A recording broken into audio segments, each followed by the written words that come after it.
Alright guys, we're going to go through the installation process of the dig unit. So first thing we're going to do is chuck your body aside, chuck your battery aside, chuck your ESC aside.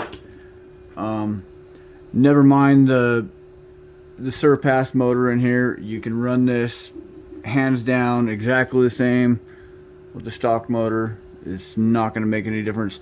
The reason I've got the surpass in here is I wanted my backdoor mount, putting my motor toward the back so that I can fit this dig unit and leave open the option. If somebody wants to run the surpass on the back and the dig unit, it's good to go. So everything else, the forward mount motor is, there's even more room. The stock motor, there's more room. This is the most tightest fit that I could come up with, and I wanted the dig unit to work with it. So that's why this is in here. This is just my son's car. It's gonna get the stock motor back in it. Maybe I haven't decided. I might go crazy and just leave this in here, or I might do a forward mount for him. I don't know. Haven't decided. But anyway, real quick, let's talk about some things that you're gonna need. And I'm gonna post a picture along with this. You're gonna want, first of all, you're gonna want a radio with a third channel. This button right here is what you're after, so that you can select, so you can toggle on and off your third channel. You can have 4 channel, 6 channel, 53 channel, it doesn't matter. But you need at least that third channel, because you've got steering and you've got throttle, and you need to have a third channel that you can set endpoints on. And I'm going to tell you multiple times through this video, your endpoints are so minimal. You want your servo arm to move about 6 millimeters. Otherwise, you're going to run into it trying to crank that thing further than it can, and you're probably going to burn up a servo. So crank those endpoints way down. I'll show you on my radio what I had, but it was stupid, like tiny percent.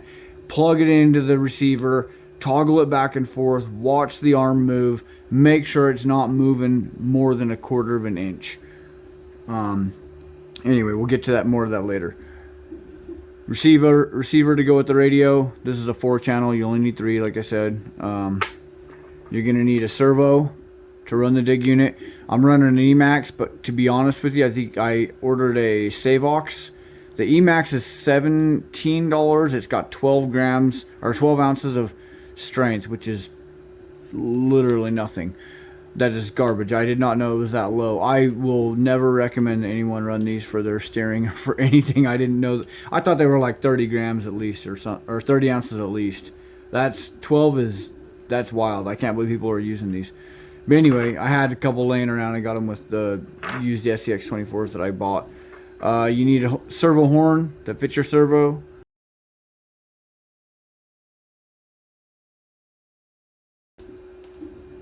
Tools that you're gonna need.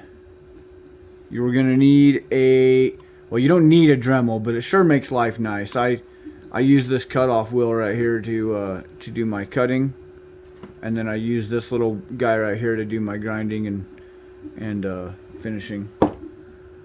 You don't need calipers. I use calipers. I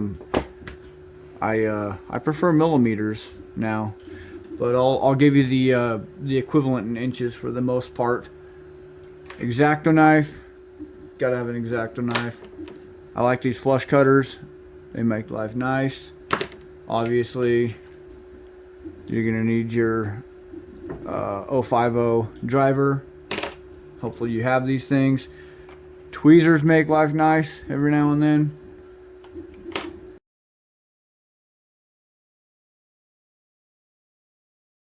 I'm gonna go over the what you get in the kit. You're gonna get, and I made these names up because this is my kit, so I don't care what you say. This is a slip yoke. This is gonna replace. This is basically what's gonna actually replace your drive shaft as your stationary piece, because it's gonna, you're basically gonna take this piece off your drive shaft and you're gonna put it on this. We'll cover that later.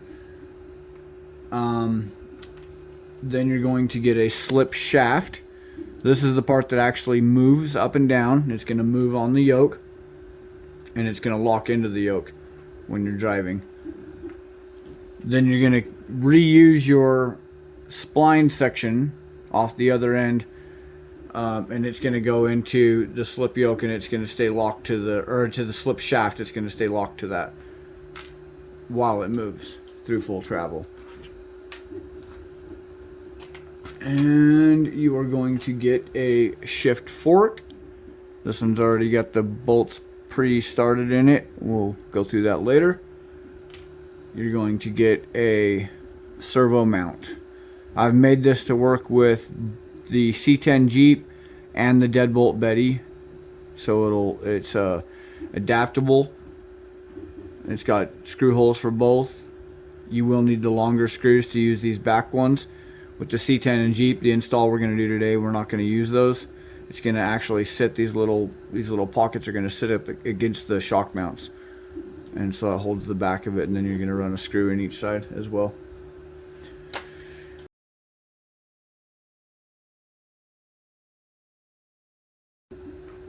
Okay, let's get started on teardown. And first things first. So the first thing you're going to want to look at is you're going to want to make sure that you have the slip shaft that fits your car. Otherwise, you're going to be in a world of hurt. This big old bugger is for my Micro Shark with the stretched wheelbase in the back. So this is a custom length.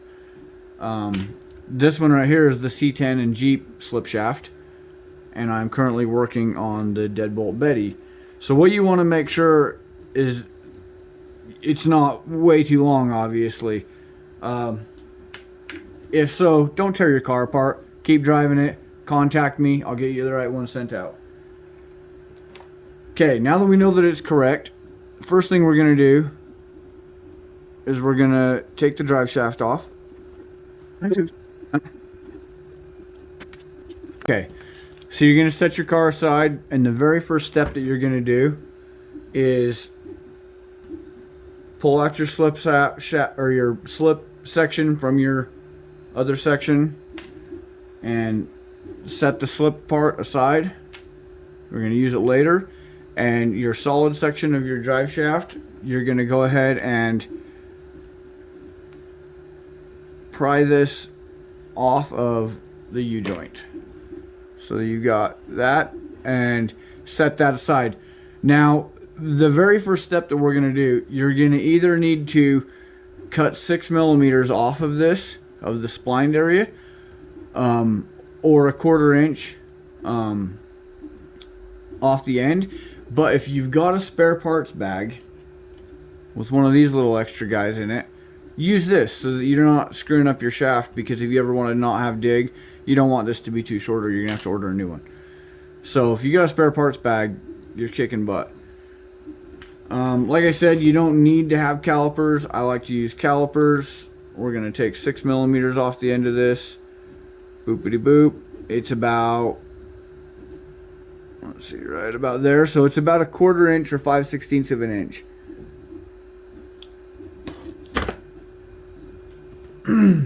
Like I said, I like to use these. Wear your eye protections and whatnot.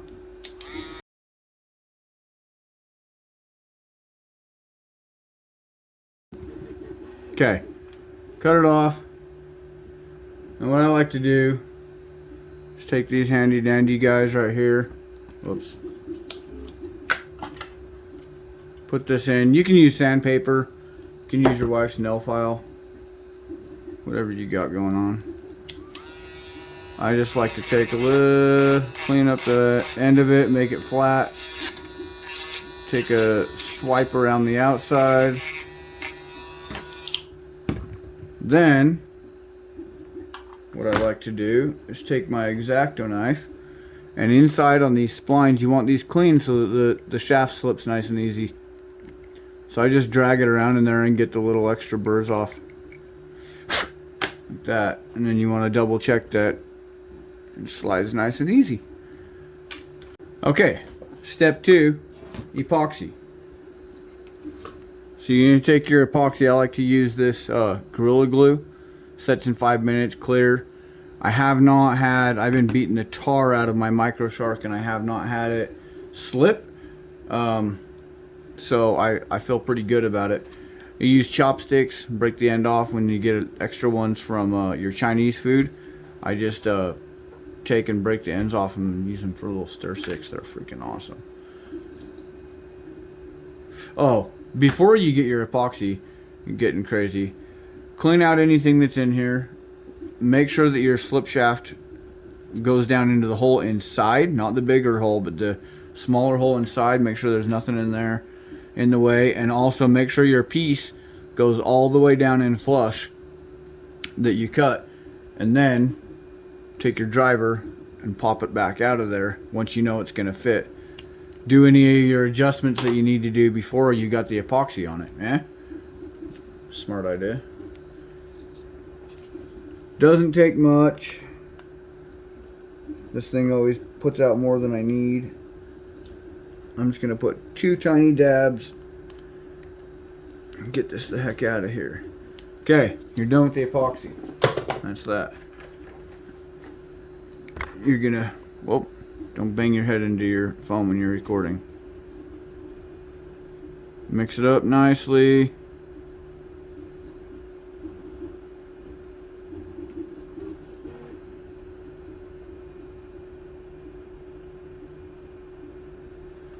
Okay, now I just stick a little bit just inside of here, like so. It really doesn't take a lot, and you also don't want it to get onto these splines. So I'm going to show you a trick. You don't want to epoxy these. You'll be in a world of hurt. Okay, go ahead and pop this in. Push it in flush. Set it down for a second. Set your epoxy aside. Like I said, we're done with that.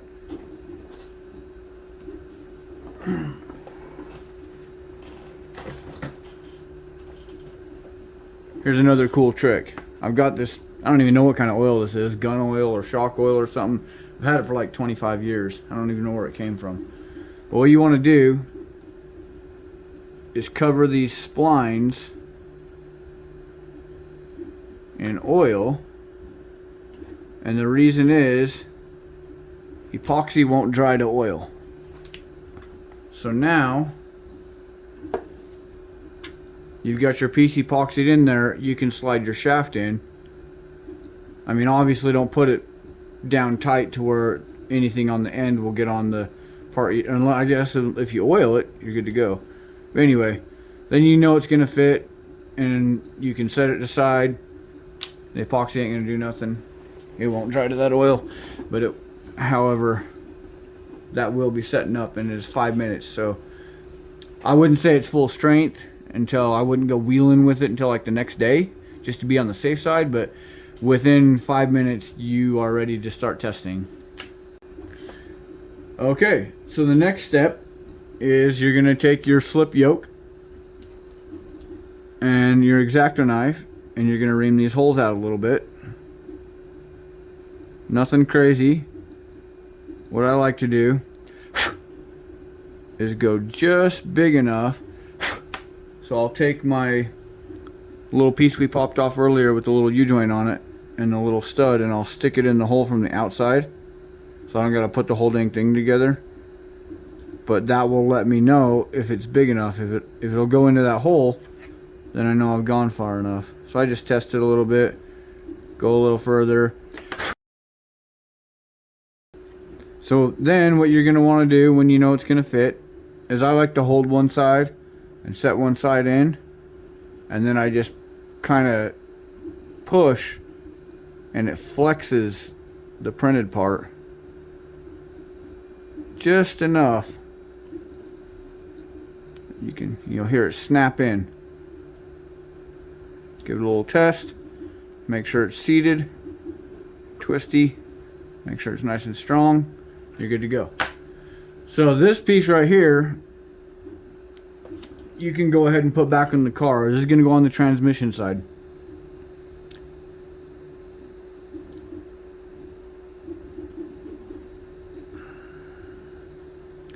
Line her up. Get your bolt on your driver. Come in through your side or wherever you got to go with it. I like having the surpass motor because you can turn it and it turns the transmission. Whoop whoop. kind of fancy.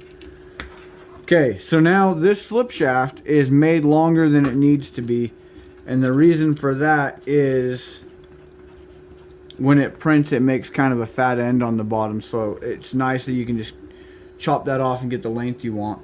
So you can go ahead and take the rest of your shaft now that you had sitting aside with your epoxy, and you can see it won't go all the way together, and that's because these are hitting each other inside of here. So you're going to cut. What you want to do is you want to measure.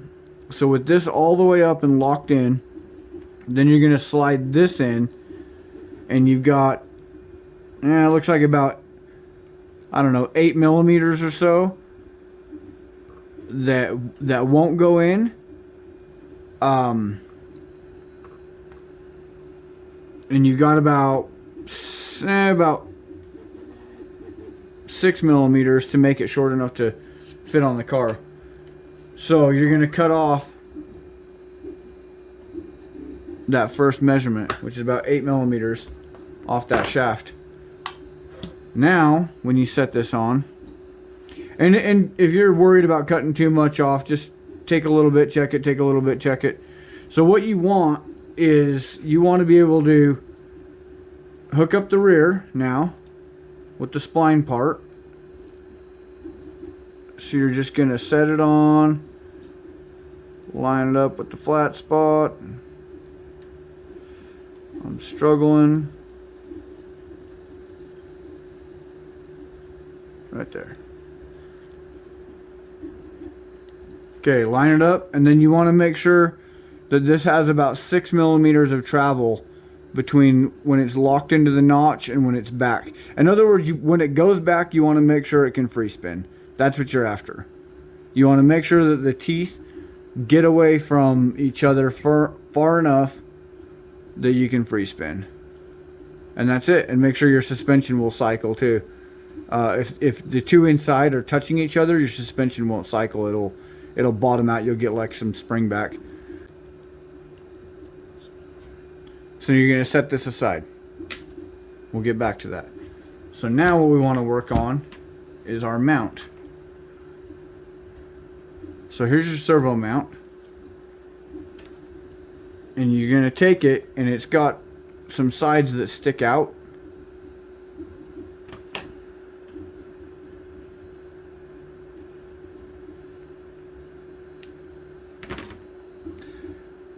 So these sides that stick out are going to sit inside of your frame rails. So I like to set it right up against the shock mount and inside the frame rail. And you'll know because it'll actually hold itself in there. When you click it in there, it'll actually hold itself in. It ain't going to last, but you'll know that you're sitting properly. It's going to be flush on top of the frame, flush on the bottom. It'll actually sit in the channel of the frame rail. And you want the hole over your drive shaft. Your drive shaft is going to go from your left side over to the center of your axle. So you'll know your tabs will be on the passenger side of your truck. The hole will be on the driver's side. And then we're going to go ahead and stick these 2 screws in the side.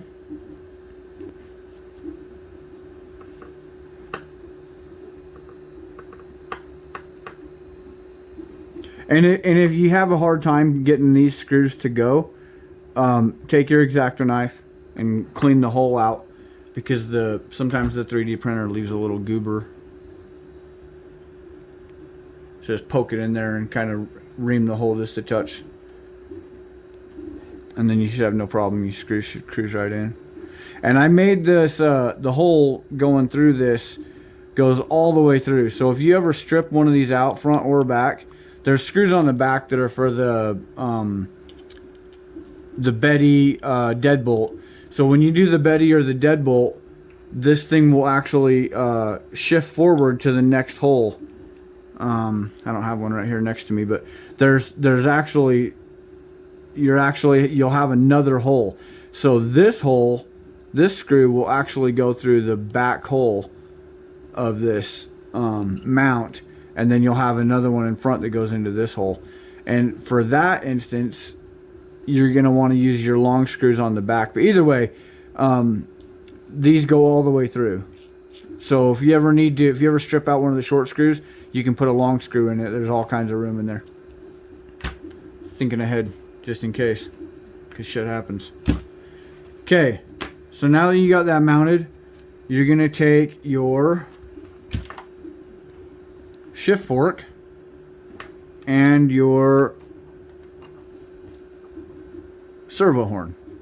And now what I like to do with this is, keep in mind your servo will be facing you. So if you're looking at the driver's side of your vehicle, your servo is going to face you like this. So this is the front of the car. We're on the left side of it. Servo is facing you. Your horn pops on from the driver's side. Now your shift fork comes on from the passenger side into the back of the servo horn. And you'll know that you've got the right side because one side has, let's see if we can see this here. One side has got a fillet in it that I printed in for strength. The other side is a sharp L shape. So it's cut out to fit the servo horn on the sharp side. If you try to put it on the fillet side, I think it would actually hold it up to where the holes didn't line up. So if your holes aren't lining up, you're doing it wrong. Servo pushes on from the driver's side. Shift fork comes on behind that. I like to take my X-Acto knife and ream these two bottom holes out just a touch, just so that this doesn't fight me and it goes on nice and easy. Hold it on with your finger. Don't strip out your plastic, just run them until they're snug, just like that. And it'll be pretty strong. It's a pretty strong setup. I've been doing a lot of testing on this. Alright, so the next part of this, you're going to want to bring your ESC and your receiver and everything into play. You don't have to have the motor hooked up or anything like that, but you do want to power up your receiver. So with this fancy guy, we're going to put this in channel 2. Bloop, like that. And then we're going to take our servo and we're going to put it into channel 3 on this car. We're going to run it on channel 3.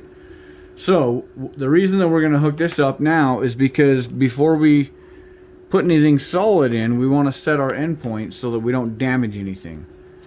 So go ahead and power on. Whoop, that's the motor plug. That would have been cool. Power on with your battery. And I didn't, when I was doing my settings, I didn't change this to not need that motor or that button to be pushed. Okay, so what I mean by your endpoints is, and I really hope you guys can see this. I know that sometimes these screens look freaking funny on camera. They just go all like wishy-washy and stuff.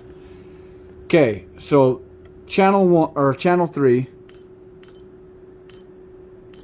You see that little bar moving? It just moves just a tiny bit. I'll show you what they're set to. So I've got my trim 30 on the low side and 0 on the high side. I have got AUX1 is assigned to it, and I've got 0 and 28. 0 and 28. Let me see if I can show you.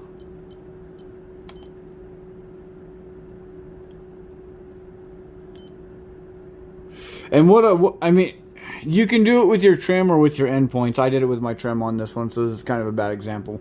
But you can just set your endpoints. So what you're looking for is when you click this switch, that thing's barely going to move, and I'll show you what I mean. You can pop your horn on, and that's what you want. Because if this thing's trying to crank as far as like your steering would, you're gonna burn it up real quick. Okay, so we're gonna set this to, and then you can go ahead and set your screw in it when you know you're close. and you don't think you're gonna have to take it back out. So then what you want to do is go ahead and mount your servo, and I'm gonna leave it powered up, it doesn't matter. But you're gonna twist the fork down through there, set it up against the mounts, and then we're just gonna go ahead and mount the servo in here.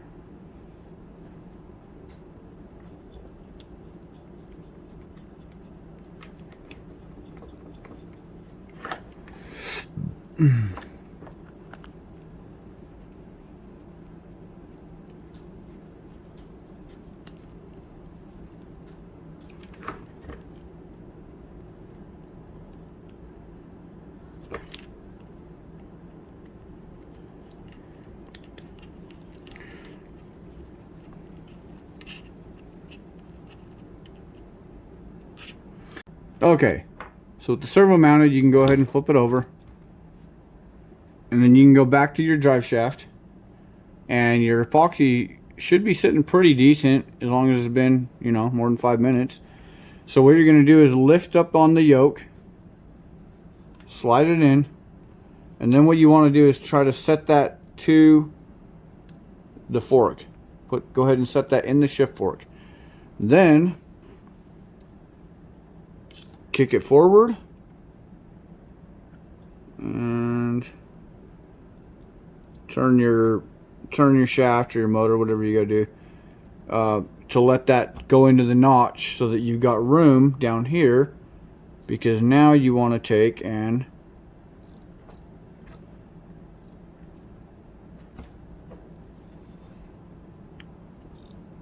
line this back up for the last time and put your screw in.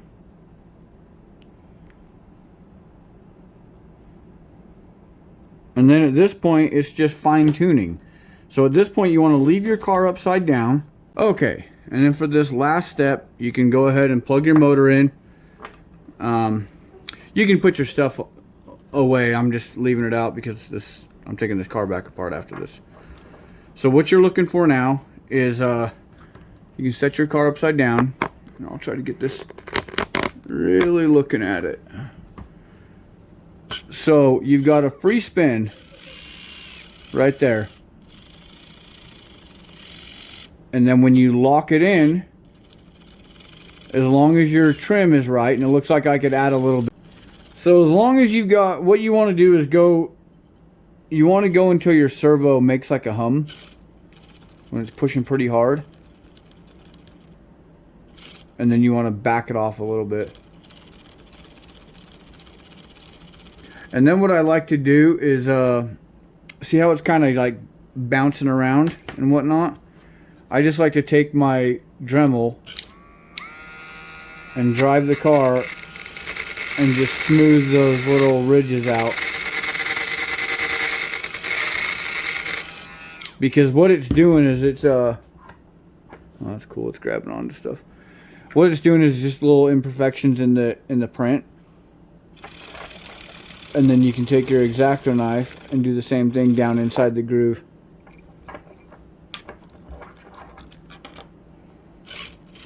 And then it'll smooth it out. But as long as it selects on and selects off like this, that's what you're after. And you don't want to get too crazy on it until that you know your epoxy's dried. But that's it. That's a rear disconnect. You can do it on the fly. You can, and remember this when you're trying to actually use this in a situation when you're out crawling and you disconnect it and then you try to just connect it. You need to drive before it will lock in, because these are just little they just catch. So it needs to turn to lock into place. So sometimes this won't be, yeah, let's see if we can get it to sit just how we want it. So like right there, I can tell it to go back, but it doesn't. And here the servo, it doesn't like that because it's not seated until I drive it, and then it lets those lock in. And like I said, I don't want to get crazy on this epoxy, but that's it right there. That's literally how easy it is. And it'll get better too. You can, another thing I like to do is put a little bit of that oil in this collar, a little bit up on the shaft here, and we've already oiled this, but it just helps it slide, and it will get better through time. So if you get it working, drive it. Run it, drive it, it will get better, it will smoothen out, it will shift easier. As long as you're not getting a bunch of grinding feedback from your servo, you are good to go. And that's it right there. That's how you install it.